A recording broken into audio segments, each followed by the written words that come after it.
Well, hello there, bienvenue dans cette nouvelle vidéo.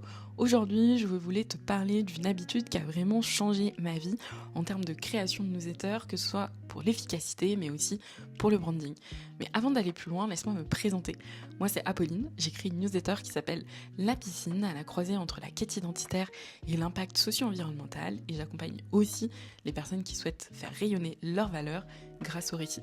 Mais maintenant que les présentations sont faites, revenons à nos moutons marins. L'habitude dont je voulais te parler, c'est la relecture. Déjà, ça m'a vraiment permis de dissocier les différentes étapes de création de ma newsletter et d'être beaucoup plus efficace sur chacune. Par exemple, il y a la phase d'idéation, celle de veille, celle de rédaction et enfin la relecture. Et ça fait que mon énergie est concentrée sur une seule chose à la fois et que je pars pas forcément dans tous les sens.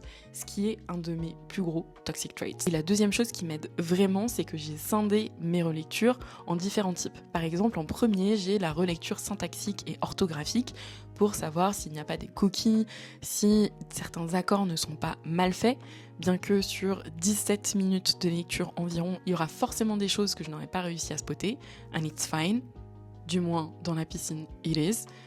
Et ensuite, il y a aussi une relecture spécifique sur le branding.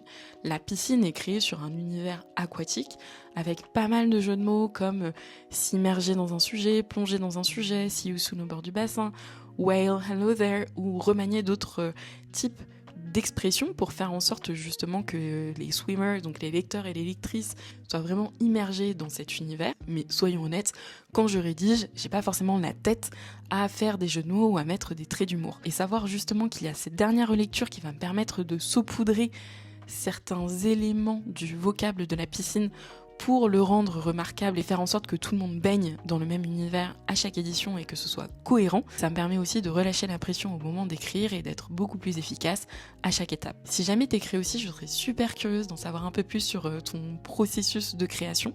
Et sinon, je te dis à très vite au bord du bassin.